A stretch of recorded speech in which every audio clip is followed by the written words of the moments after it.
دوستو، خداوند کا کلام آپ تک پہنچا ہے۔ پلیز لائک اور شیئر لازمی کیجیے۔ God bless you. مقدس متی کی انجیل اس کا 3 باب۔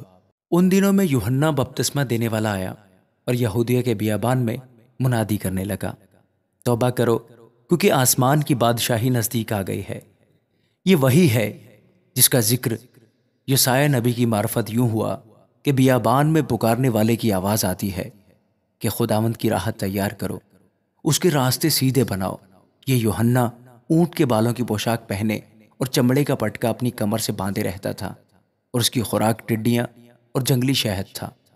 اس وقت یروشلم اور سارے یہودیہ اور یردن کے گرد و نواح کے سب لوگ نکل کر اس کے پاس گئے اور اپنے گناہوں کا اقرار کر کے دریائے یردن میں اس سے بپتسمہ لیا۔ مگر جب اس نے بہت سے فریسیوں اور صدوکیوں کو بپتسمہ کے لیے اپنے پاس آتے دیکھا تو ان سے کہا کہ اے سانپ کے بچوں، تم کو کس نے جتا دیا کہ آنے والے غضب سے بھاگو؟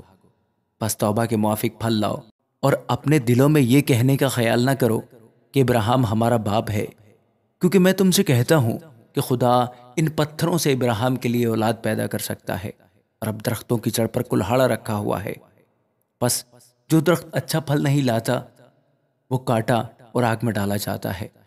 میں تو تم کو توبہ کے لیے پانی سے بپتسمہ دیتا ہوں، لیکن جو میرے بعد آتا ہے وہ مجھ سے زور آور ہے، میں اس کی جوتیاں اٹھانے کے لائق نہیں۔ وہ تم کو روح القدس اور آگ سے بپتسمہ دے گا، اس کا چھاج اس کے ہاتھ میں ہے، اور وہ اپنے کھلیان کو خوب صاف کرے گا اور اپنے گیہوں کو تو کتھے میں جمع کرے گا، مگر بھوسی کو اس آگ میں چلائے گا جو بجھنے کی نہیں۔ اس وقت یسوع گلیل سے یردن کے کنارے یوحنا کے پاس اس سے بپتسمہ لینے آیا، مگر یوحنا یہ کہہ کر اسے منع کرنے لگا کہ میں آپ تجھ سے بپتسمہ لینے کا محتاج ہوں اور تو میرے پاس آیا ہے۔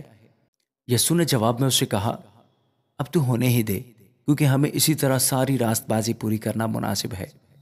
اس پر اس نے ہونے دیا، اور یسوع بپتسمہ لے کر فی الفور پانی کے پاس سے اوپر گیا، اور دیکھو اس کے لیے آسمان کھل گیا، اور اس نے خدا کی روح کو کبوتر کی مانند اترتے اور اپنے اوپر آتے دیکھا۔ اور دیکھو آسمان سے یہ آواز آئی کہ یہ میرا پیارا بیٹا ہے جس سے میں خوش ہوں۔ آمین۔